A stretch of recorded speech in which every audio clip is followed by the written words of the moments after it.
Precision International is proud to have been named a GM Supplier of the Year for 5 consecutive years by General Motors. Precision is in the bag.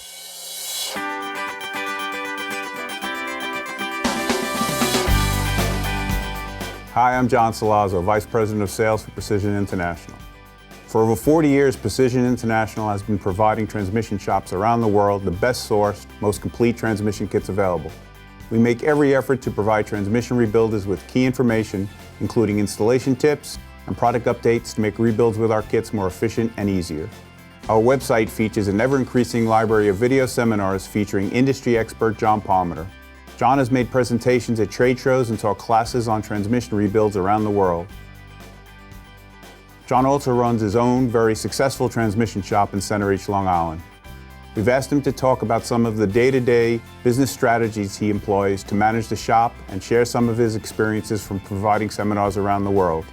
We hope that after watching John's videos, they benefit you and your shop. Thank you.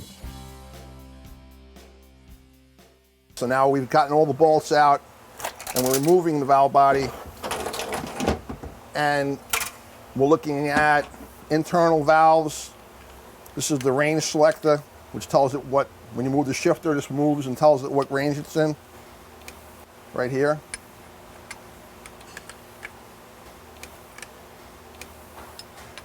And that's attached through here.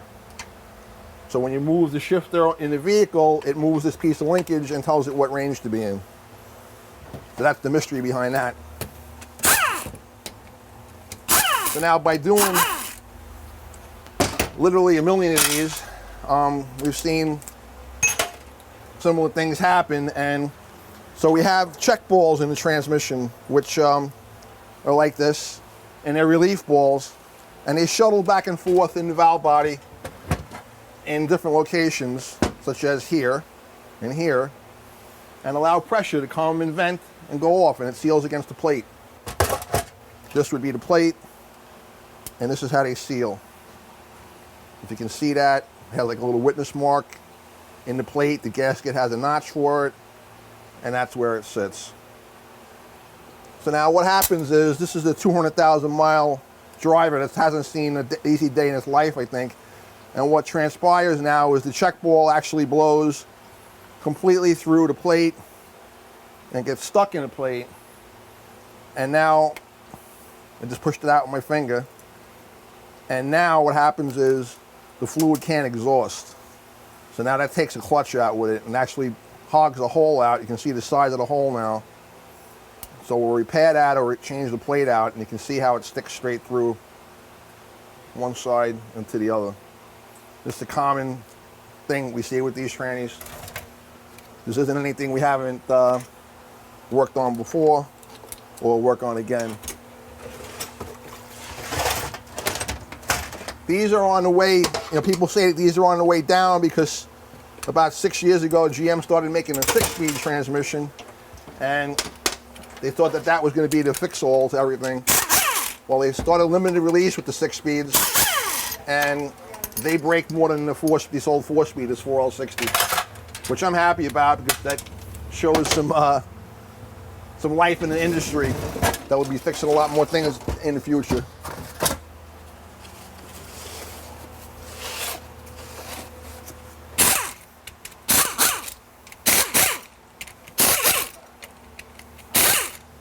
Now, I'm removing the front pump in the transmission right now. Those are the pump attaching bolts.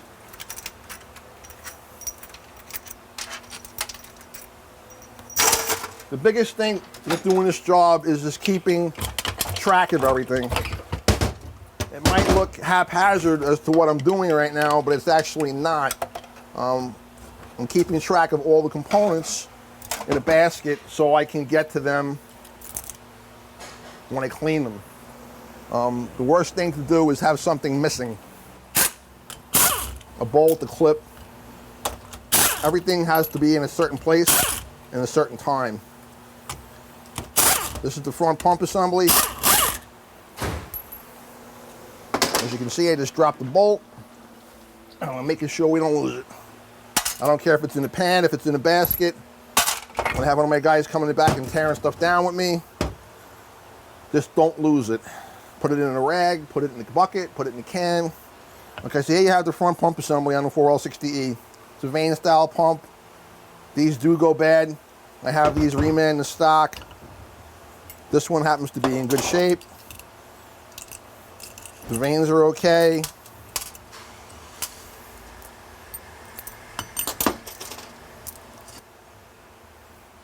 These vanes will go bad. We'll upgrade that to hardened rings on overhaul. We'll also go through the pump, vacuum test these two valves that are in the pump, pressure control valve and TCC valve. We'll also put new bushings in the stator, front and rear. So now we got the pump out of the way, and now we're going after the clutch drums. So now we're going to get the band out.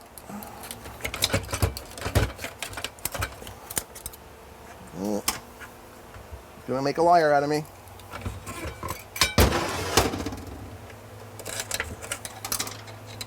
Again, don't lose any parts. This is 2/4 band. As we can see, common person won't understand this, but the band is now discolored darkly. It has a large burnt smell coming off of it, and you can see the pieces of it missing here and here. This band is going to be replaced. We replace them on every job. It's actually still warm. And that's not going to come out of there. Band is made out of metal backing and crushed walnut shells and asbestos lining. Yep. Very, very hard. These are the clutches. They're actually still warm. These are reverse input friction plates. These are starting to go bad as well. We'll be replacing those. This is the surface the band rides on. This is like brakes in the car. This is the surface the band rides on. This will get out. We'll get this machined out. We have these in stock ready to go and get a nice clean edge on it.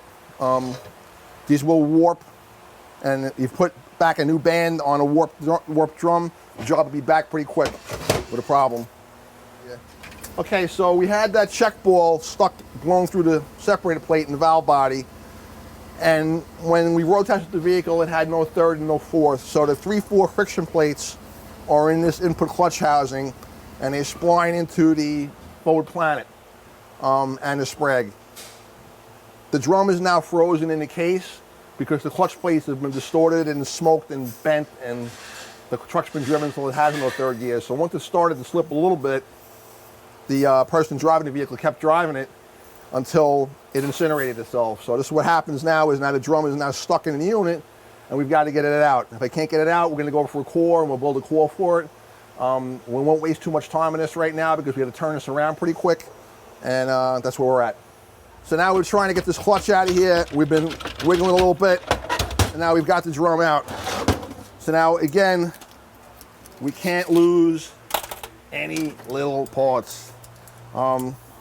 Funny thing is, around the holidays, we sit around a kitchen table and a dining room table like everybody else. And my family likes to play games. We'll do like puzzles and stuff and play like card games and stuff. So my son thinks it's funny because he'll show me a puzzle. He'll buy a puzzle in the store, and I'll see the box. I'll see the picture of the box. And I'll look at it once, and they'll take it away from me. And then they shake the box up with all the puzzle pieces, and they dump them out on the table. And I put the puzzle together just like this because it's just like a gift they got. Everybody has a certain talent, and I can just see something like one time. So you're sort of like Rain Man. Yeah, I'm sort of like Rain Man. Which actually is transposed into something funny. My son went to college, criminal justice, Sacred Heart, played football, Division I. And he goes to a job interview. He's going to go work for a company that's replacing joints, shoulders, hips, and it all comes in trays. So part of the criteria to get the job is they give him 4 trays of these parts, and they're all internal parts of your body, and they all sit in a tray. You know, like 10 pieces in a tray, and it's 4 trays. So the guy taking my son in the office, he dumps the trays out, and he goes, "I'll be back in an hour. You got to figure out where all these parts go." So my son, He's been around me, you know, my whole life. He comes to the shop and helps me out, clean stuff up. He just looked at the trays, figured out what went where, and then put the parts, like as fast as his hands could move, like mine, and put the parts where they had to go. Took him like 5 minutes to do it. So the guy comes back in, the guy giving him the job test, and you know, who came in and helped you with this? He goes, nobody. He goes, if I couldn't do this, he goes, my dad's been showing me how to do this my whole life. He goes, it's, you know, part of the gift we have is being farmers. So that's, you know, a funny thing how life imitates reality sometimes and takes it to the next step. So now, this is what has transpired with this job, and what has happened is these are the friction plates for 3/4 clutch, and as you can see here, there are no internal teeth left. The external teeth have been busted off, and we've driven the vehicle literally into the ground. Let me get you a fresh one, I'll show you a fresh one. So this is the brand new 4L60E, 4L65 3/4 friction plate, and it's easy for me to show you something like this and tell you it's no good until we compare it to this. It's supposed to have these drive teeth which lock in to a gear inside the transmission and drive it. The plate is supposed to be that thick, about 80 thousandths thick. This is now so thin you can shave with it. I can cut my hand on it real easy if I wanted to. So this is one set of clutch plates in this input clutch housing. And now we'll give you a peek at the rest of the puzzle. I'm gonna go like just the basic part of this unit, just so you guys can get a general idea of what goes on here. So now we've taken the 3/4 clutch plates out of the top. Now we remove the input sprag. Now we've removed the forward friction plates. And you can see here, well, this is still pretty hot. And as these teeth are for forward clutch plates, and they spline into a gear. Like that. And that's the same way that those 3/4s work on a gear in the trans. So you've got 3/4s, you've got forward, you've got a bearing.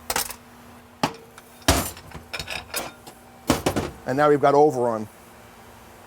So as you can see, at 200,000 miles on this vehicle, had that check ball not blown through that separator plate, you might have gotten another 50,000 miles out of it, but now what's transpired is now all this debris is in this drum.